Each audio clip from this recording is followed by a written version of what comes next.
Hello, my name is Lisa Dixon. I am the third oldest daughter of Charles and Patricia Fricks, born and raised right here in Rockford.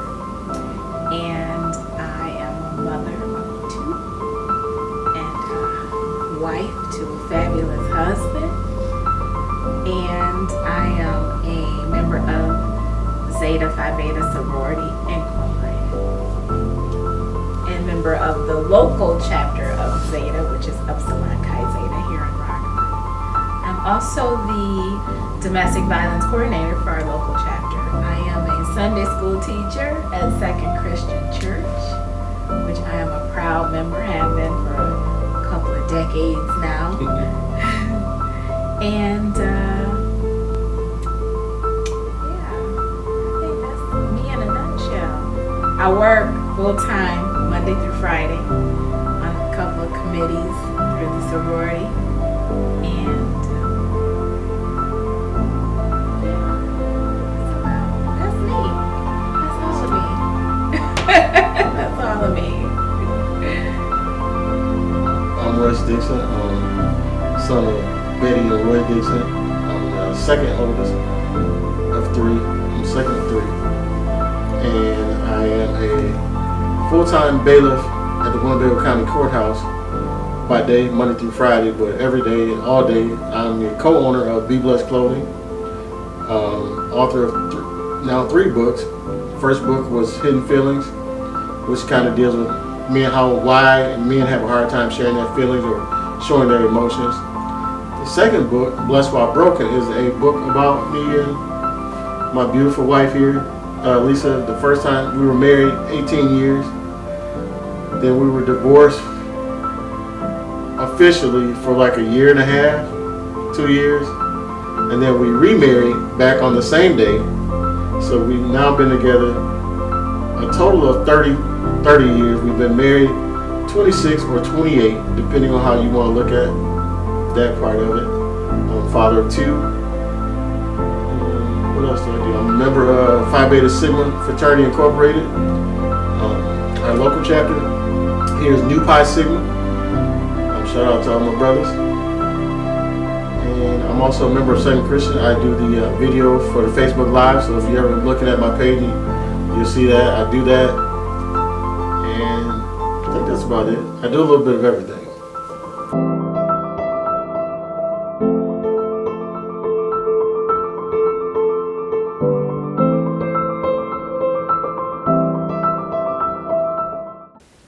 There's something that happened in our marriage somewhere around year 15 and a half, and our son was nearing his senior year in high school, and there was a profound disconnect between Royce and I.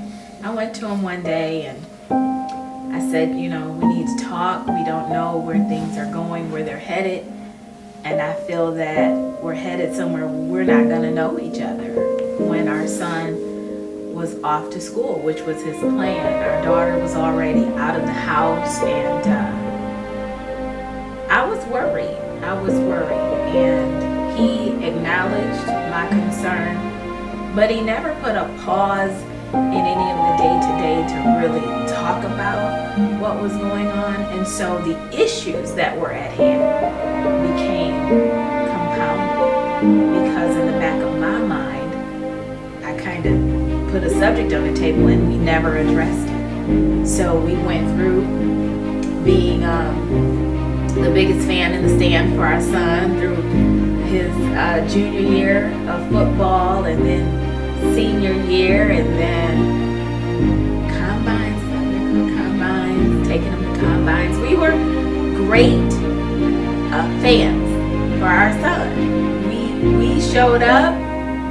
If you didn't see me next to the fence, it was because I was in the bleachers, and vice versa. We made sure we were present for him. And when we were alone, there was silence. But we were the loudest, happiest parents when you would see us. And I was concerned that when that common denominator, when the last child was out of the house, we'd have what we were having, silence. And so it was during the time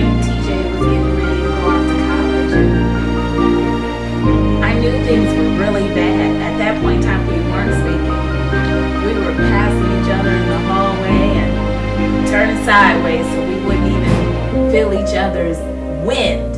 It was just hurtful. It was a hurtful time. And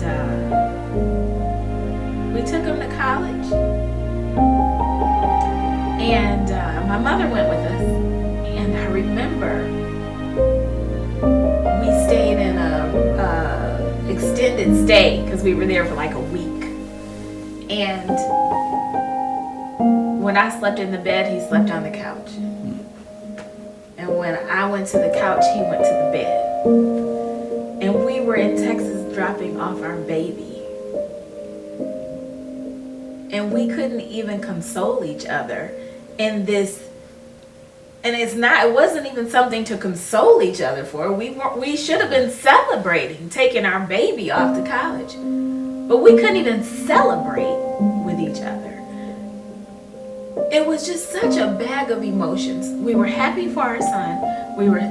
I was sad for us. I think I felt anger from Royce, but he never said anger. He was just so withdrawn. I didn't know who this person was other than my son's father, who helped me bring him to college. And I remember coming back. We drove to Texas, and my mom pointed out to me on our way home. She said, my mother's sitting behind Royce, I think. And my mother pointed out to me that she saw me reach for his hand. And she saw him pull his hand away. And I didn't know my mother had seen it.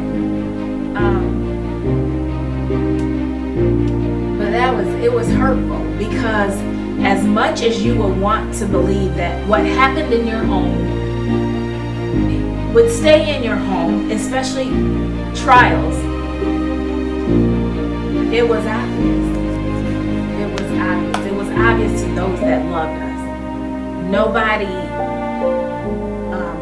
beyond our family really understood, unless they were very close friends that we would confide in. But to the extent that we were hurting, I was hurting, I don't think anyone knew, except for my mom and my best friend. And Royce, I say my best friend and Royce, because at that time, I wouldn't have put him in my best friend category. But my best friend knew how sorely I was feeling in my relationship with him. And that was in 2011.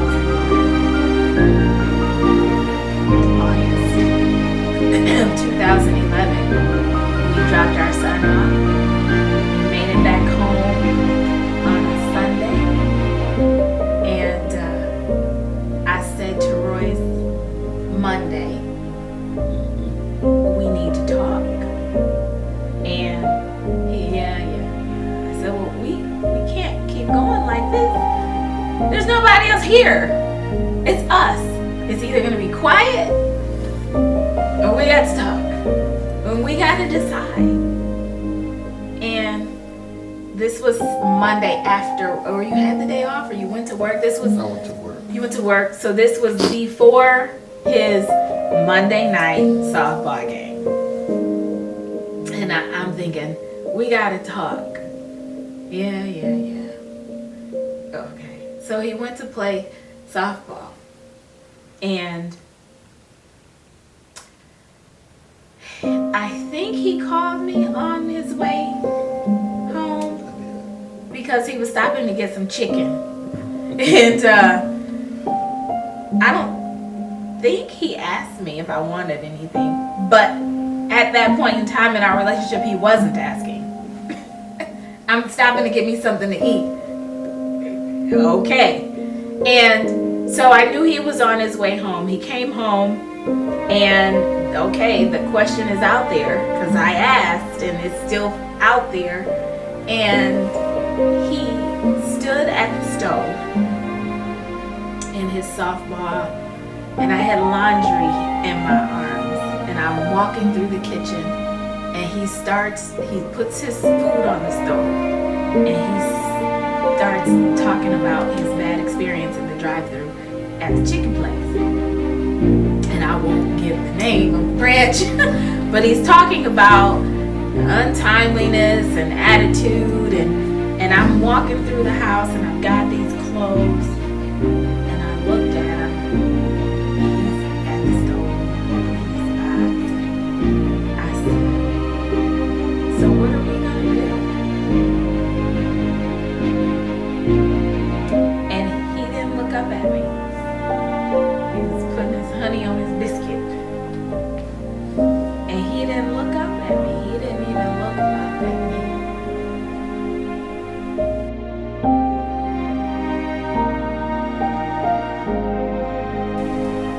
So I repeated myself and I said, did you hear me? And he said, yes. And I said, well. And he says, I think it's time for us to divorce. And I responded and I said, did you pray about it? And he said, yeah. I said, this is what the Lord told you to do.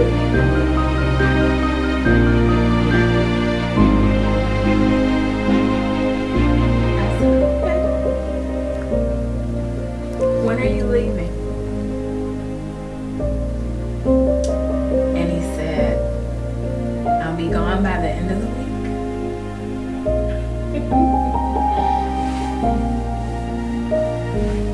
And he was.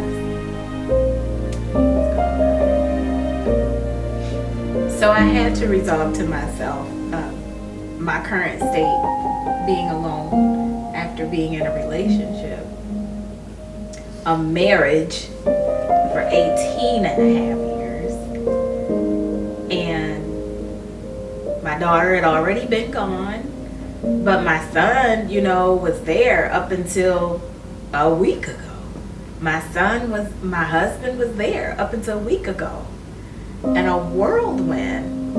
My son and my husband are gone within a matter of days. And I have a mortgage.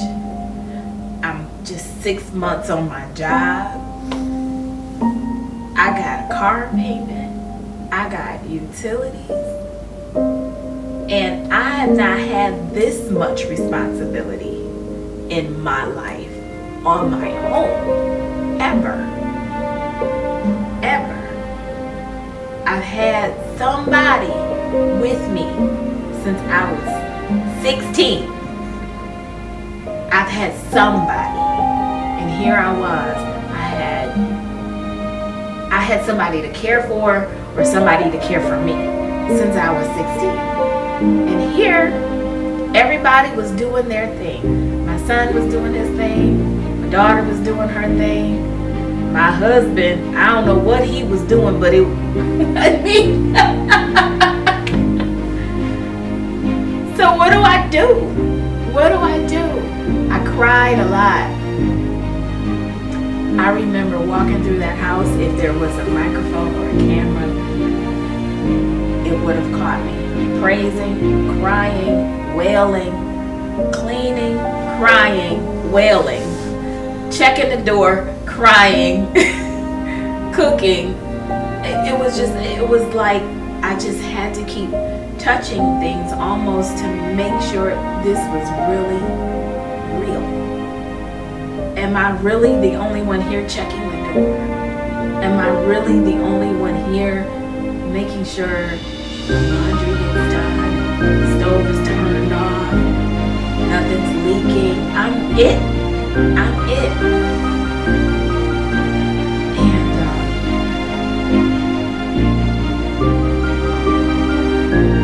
It happened so fast. Everything just happened so fast.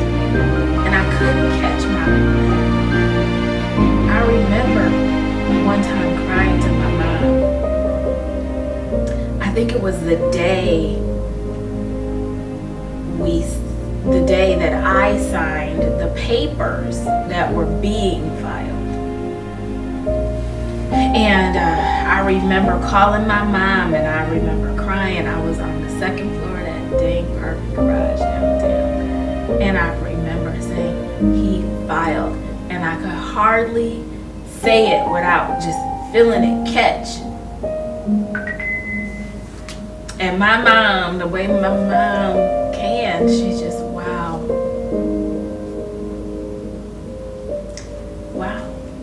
You know, and you're going to be okay. You're going to be okay. And I said, I know, Mom, but I just can't believe he did it. I can't believe he did it. And we were so close to getting to that point so many times, and we would back off. We would talk about it, we'd back off. I remember going to get papers once and putting them on the kitchen table years ago. We never signed them. It was just, I wanted to show I'd go get them. And here he had pulled the trigger. And he did it. And it was like, how much of this is how much of this my head? How much of this is another woman? How much of this is really me? How much of it is midlife crisis? Is he gonna find his way? And if he finds his way, am I gonna take him back? I mean, these were my thoughts every day. And then to see that he took what he wanted to take and he left me with his garbage. But when you left me with the things you didn't want, I was amongst the things that you didn't want. When I say, do you want to divide up the pictures? I don't want any pictures, our memories. You leaving the memories the way you left me? What about the pots and pans? You want some pots and pans? I don't want nothing. You don't want to look at the boxes that are downstairs. You don't want to look. You got stuff down there. I don't want what's in the box. And I don't want you. Those were not his words.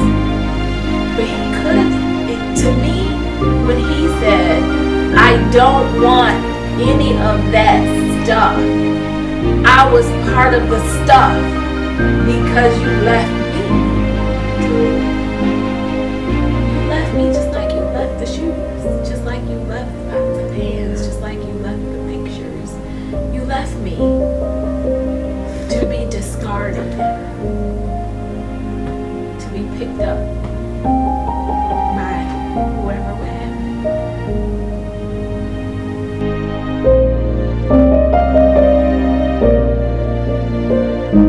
So when I was at work that day,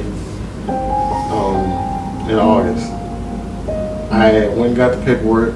I had filed the petitions to waive the fees, and then I had to call her to tell her that, to come meet me outside because I had the paperwork. I don't believe that I told her that what the paperwork was. I just told her I had the paperwork. So she came out and she was like, "What is this?" And I said, it's the divorce papers. And I remember her signing them. And then it was silence. And then it was like nothing. I think I went numb at the time because I went back to work and the whole day just seemed like a blur after that. And then I remember going home. We're going to my parents' house, which is right past our house. I remember looking at the house and realizing that's not my home anymore. I just can't just go in there, like it's mine. So I'm going to my parents' house. And I remember there were times when I'm sitting in my parents' house and I'm thinking, here I am, 40 years old, and I'm living with my parents again. I'm back in my same old bedroom. And I think about my kids. My kids are doing well. My daughter had her own place, her own car. My son is off at college. He has his own car. And here I am in my parents' home with nothing but the clothes that I took. I had nothing. I didn't make enough money. I didn't feel I made enough money to go live on my own at any point. So I didn't know what I was gonna do. And so every day was just different. It was a lot of times I was just numb. I didn't know what I was feeling, if I was feeling anything at all. I knew I wasn't happy, and it didn't feel like I thought it would feel once we got the divorce and once everything had happened. I didn't know if I was supposed to feel like, be this happy guy going about life, or what. And so I remember, having a conversation with some different friends, and Oliver was a big help at the time. I spent a lot of time with him and Sandy. And he would tell me, it's going to be okay, you'll figure it out. And I didn't really know what I was trying to figure out at the time, to be honest with you. Like I said, I just knew that I had to make some extra money to at least try to, at some point, get out on my own. I was borrowing my dad's pickup truck to get back and forth to work. I was still trying to play softball, but even when I was playing softball, I was there physically, but mentally, nothing seemed the same. Nothing I did seemed the same. I didn't enjoy it like the things that I used to enjoy, my hobbies and hanging out and just doing whatever. Nothing had that same flavor. So it was a very, very difficult time. Like she said, she spent the nights crying. I spent a lot of nights crying, praying, and a lot of nights praying. At night, and then trying to bury my face in the pillow so nobody in the house could hear me crying. And again, here I am. I'm supposed to be the man. I'm supposed to be tough. But at this point in time, I can't be tough.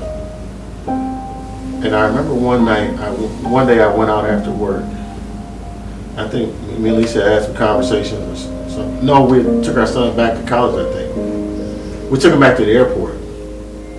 And when I came back home, and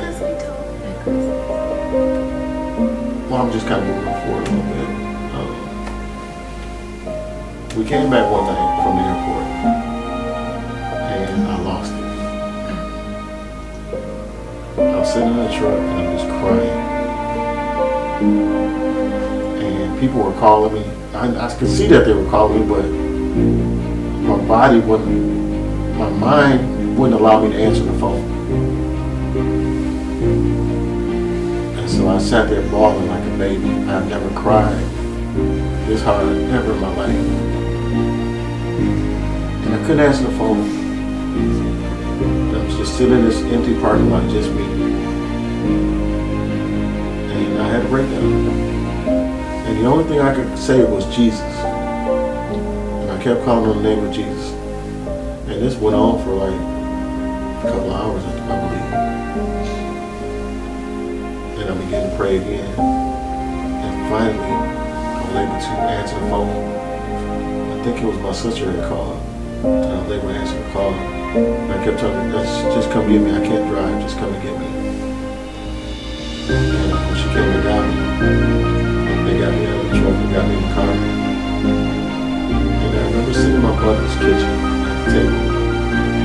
Right there by the window. I know I'm sitting there, that's fine all the time. But they began to pray. If you know my brother, see all her famous words of this. It's gonna be okay. It's gonna be okay. So my sister came and got me, and I remember them getting me out of the truck. I think my dad was with them too. And we drove to the house, to my mom and dad's house, and I remember sitting down and my leg was just shaking. I mean, it was just shaking really bad. And I couldn't stop it. And I kept telling Mom, I can't stop, I can't stop. And she began to pray. And the more she prayed, the longer she prayed, I think eventually it stopped slowing. My knee stopped shaking as bad. And she kept telling me, it's going to be okay, it's going to be okay. And I said, okay. So after we were done there in the kitchen, I went to the bedroom. And I probably cried for about another hour or so. But in that time, I began to pray and ask God why. I had never questioned God before. Never asked him why. But this time I wanted to know why. Why was this happening to me? Why did I go through this? I didn't know anybody else who, I knew one person who had gone through a divorce. But that situation was different than my situation. Because it wasn't someone else. It's just that we just grew apart. And the Lord began to reveal to me what happened. He started showing me how I put all these other things in front of my family, in front of my wife. And that began to open doors. And I started looking in the mirror, asking God, why me? And I think the more I asked him why me, he said, why not you? I began to look in the mirror, checking myself, and I realized that it wasn't her fault. It wasn't all her fault. It was my fault too. And I began to realize the things that I could have done to prevent those arguments, or I could have done differently. You know, there were times when she would be upstairs and I'm downstairs watching TV, and we're both watching the same thing, and we're both wanting to be together, but both of us are too stubborn to come together. I could have easily went upstairs and just spent that time with her like I wanted to, like she had been asking me to. But I think that was a part of the pride. I'm not gonna let her win this one. You know, it was a battle. So eventually, I came around. I had to figure out how to be a better me. Whether I was gonna be with Lisa or not. But this time, I wasn't even trying to be with Lisa. I don't think. I wanted to be a better me. Because I wanted this to be different. If I was ever going to be married again or be with someone, I didn't want to go through this ever again. So I wanted to be better. So I went to Lisa one day and I asked her, what did I do? How did I word it? I think I told her I wanted to be a better person. And what did I do wrong as a husband? I asked her, what did I do wrong as a husband? And I told her, I said, it's not for you, it's for me. And I just want to be like I said, I want to be a better person. And she looked at me, and the way she looked at me, it wasn't stern, but I could see how bad I hurt her all over again. And she was like, Royce, you really don't want to know the answer to that question. I was like, yeah, I do. I said, I really want to know because I want to be better. She said, you don't want to know. Kind of left it at that. And I remember walking, turning around and going home, and crying on the way home. And the Lord told me, I think that was when the Lord told me that everything that I put her through, I was going to have to feel some of that pain. I was going to go through some of that.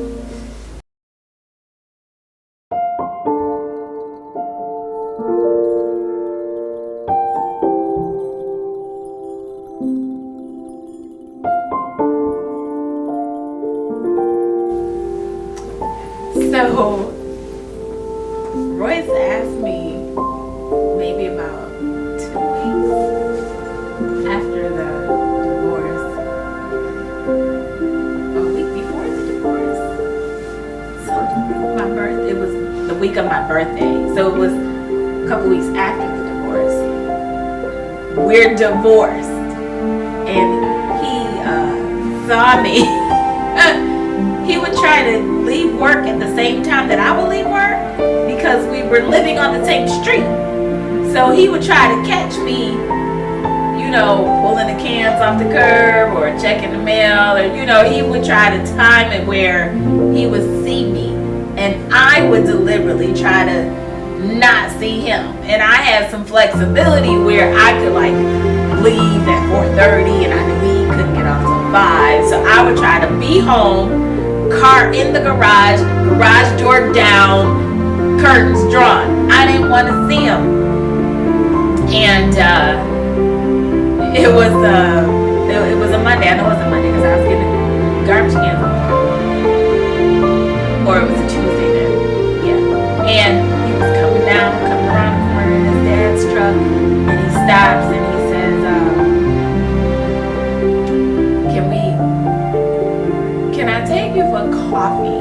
happy birthday first. Was it happy birthday? And can I take you for coffee? He don't drink coffee. And I was like, no. We're divorced. I owe you nothing. I owe you no sensitivity. I owe you no, I don't owe you conversation. If it's not about our adult son who is in college, I have nothing for you. And I don't owe you that. And for a long time in our marriage, and I don't want this to sound the wrong way, because of my upbringing, I felt like I owed him certain things because I was his wife. You know, in the role of a wife, you are your husband's rib. You are to protect him. You are to be his sanctuary. And I didn't owe him nothing on that curve that day. I don't owe you. You feel bad? Go talk to somebody. I'm not that somebody. I don't owe you coffee. What do you mean coffee? You just divorced me. You just divorced me. No. Well, at least we can talk. And at that point, did you offer me friendship? Can we at least be friends? Friends? What the fudge? No, I don't want to be your friend. We're not going to be friends. We are co-parents. And we're not even co-parents anymore because our child is an adult. So you can talk independently. I can talk independently. We don't got to come together for them anymore. And I think it was like he's like a lion with food in front of him at that point, because it was like, oh, it's just me, the chase is on. You said no, but you've never been able to just say no and walk away. And I was determined. Whatever sense of self that I wanted to develop, I needed to develop that independent of the opinion of him. And your opinion mattered for 20 years. And now I had the right to say, your opinion don't matter over here. Whether you like me, whether you don't, whether you have coffee with me or not. I don't have to have your opinion or your approval. And I needed that, because what I didn't need was down. I didn't need anything else in my life to be unsure. So I said no, and I walked away. And I don't know what he went and did, but I wasn't going to concern myself with it. And then he came again with a text message or a phone call, and it was always a lead-in. He would always use TJ or Tracina as a lead-in. You know, I'm like, you're using the kids and they're not kids. As a lead-in, it's a gateway to conversation. Or something about family or something about church. And I'm like, no, we don't get to talk about that. But remember, you had told me, if it's not about the kids, then we don't have to talk. So I figured if I was say this about the kids or that about the kids or whatever, at least it was a conversation. And I think that was my biggest thing. I just wanted to talk to him. And I didn't want to talk. And he kept on. And he wore me down. He wore me down. He asked me out once. It was February. It was around Valentine's Day, I think. I think it was around Valentine's Day of 2012. He asked me to go on a date as a friend. Not a date. Just go out and as a couple. Just go out and have some fun. Yeah. He always has a way with words. Well, you told me that absolutely not to a date. Yeah. So don't even say. And even time I mentioned the word date, you was like, "This is not a date. I will not date you. I will not do nothing with you." No. And so it was like February of wanted to go somewhere. And at this point, we had made it through the holidays. The kids knew. My son, it was so cute because he became like my not my bodyguard, but he was the one that he would check in. Mom, you good? You need anything? He stopped asking me about Dad. Before he knew about the divorce, whenever he would call, he would say, "Where's Dad?" Now that he knew, whenever he would call me, it was never, "Where's Dad?" It was, "How you doing? You good? You need anything?" And but I'd hang up the phone with him, and I'm like, he's the only man that's checking over. I know my dad is always there, but I know if I needed my son, he was going to be there. Royce was optional because we weren't married.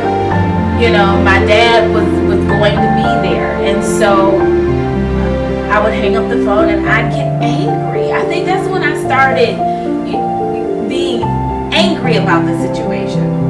But then I'm lonely at the same time. And I don't want to backtrack either because I'm a strong woman and I'm not going. And I remember you told me that. Yeah. I'm not looking back at my past. I'm looking for the future. I'm not going back to the past. I had no reason to like you. And I didn't feel like I knew you. So what I remembered, or what I was holding on to get me through it, was the fact that I didn't want to be with you. So it was help that is what fed my strength to hang the phone until and then after the holidays, I guess to me it was after we had that conversation in the living room. You just were like, just tell me everything that I didn't do or needed to do as your husband. Tell me the void. And it wasn't until I was able to get it out of me that I felt like, okay, he knows it all now. Whew, thank God. Okay, now you still want to talk to me? Then it was like, okay, when February came around, I was like, okay, because now you know everything I have ever wanted to say to you. I took the filter off. We cleaned the duct. Everything was out there. So it was like, you still want to talk to me? Oh, well, maybe you have changed, because if I had told you all of that a year ago, you wouldn't want to talk to me anymore. Yeah. So it was like, oh, you took all of that and you still want to spend some time with me? Maybe there's some truth to you being bigger than the situation. And I think right after that, we did go out. The time we went to Chicago in that February, but after that, things kind of changed a little bit more. I think you saw the changes that I was making without being pushed. I remember we started having Bible study every Tuesday. We would sit down and have Bible study, give each other scriptures throughout the day, and the conversation just began to grow more organic. And it wasn't about us. Yeah. The conversations weren't about us. It wasn't about the chase. It was about getting to know you and who you wanted me to know. Not Royce the softball player, not Royce the promoter, not Royce, the son, the brother, the nephew. It was just, this is Royce the man. This is who the man is today. And if you would have this man, this is the man that wants to be in your life. I think that was like the foundation of our newfound friendship. So it was like you said, it anymore about the chase or me trying to be with you. It was just two people getting to know each other, like from scratch. For a lot of people, this doesn't happen. So we were blessed to go through this reconciliation period. And one of the things that we talked about was when we first got back together, we protected our relationship. We didn't talk about it with other people, other friends. We didn't get other people's input. We said we want to protect this and let it grow to where it's strong again. We're stronger than ever before. So we were real protective of our relationship the first, 6 months. Mm-hmm. But I think another reason why it was necessary to do it was because for those people, our loved ones, people that would mean us no harm, still had opinions. Whether they were for us or saying probably not. I think it was necessary to allow us to figure that out without the contribution of others.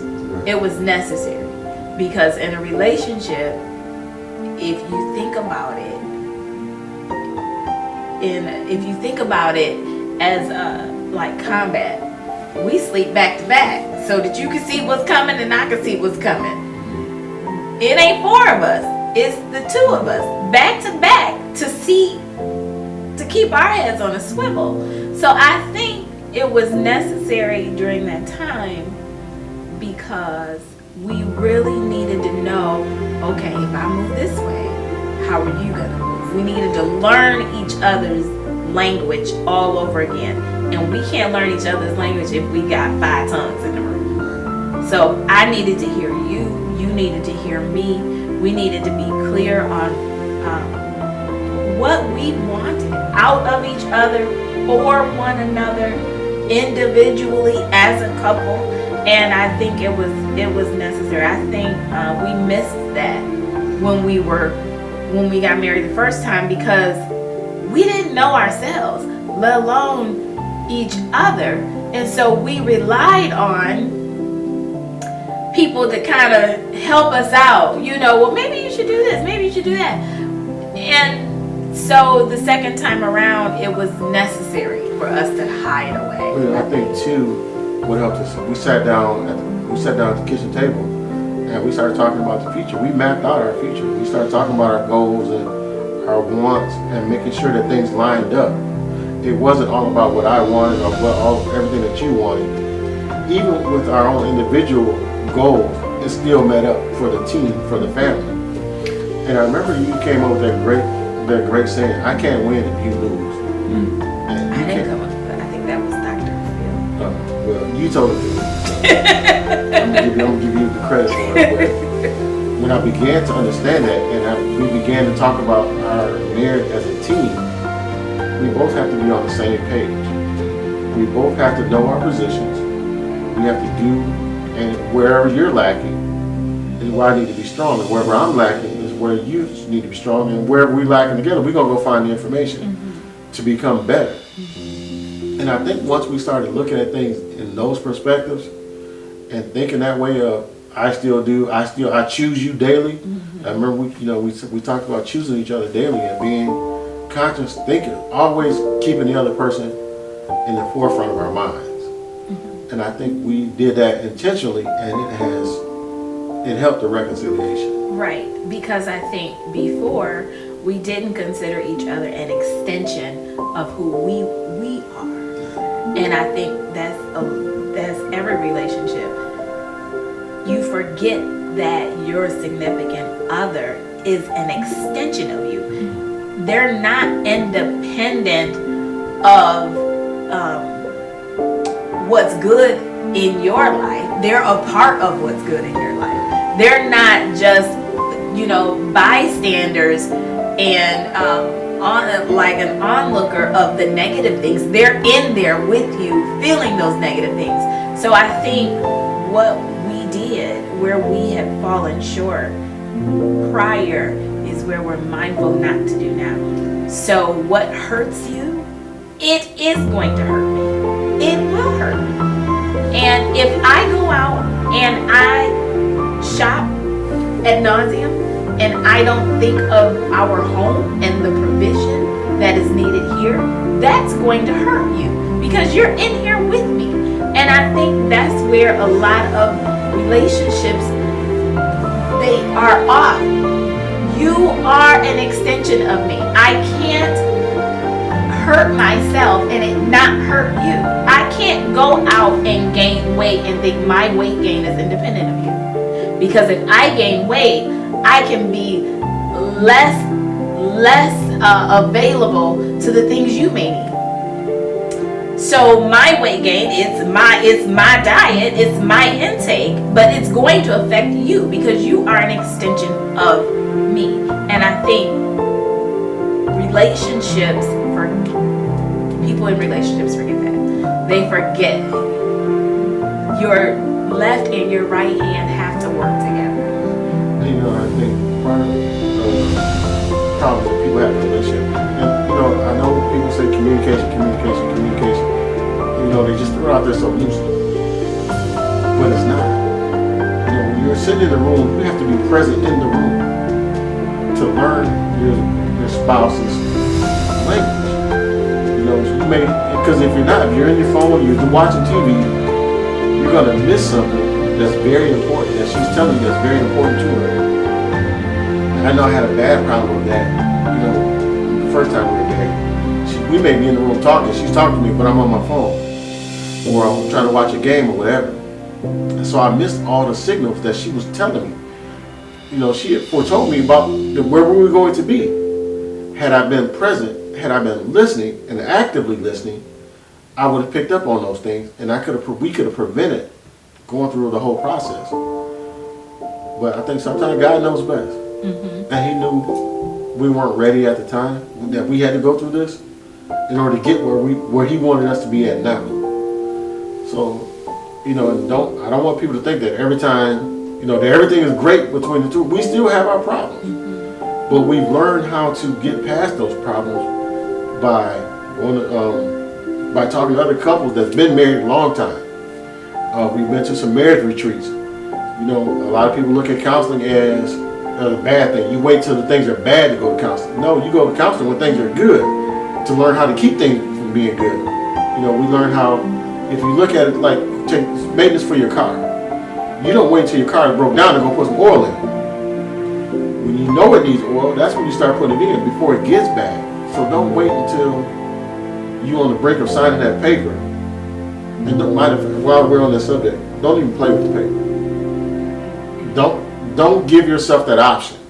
Divorce should not be an option. And I think that's what wrong a lot of couples do. We have too many options. We're looking for too many options. This is who I want to be with. I don't need to look somewhere else for another option because I found the one that I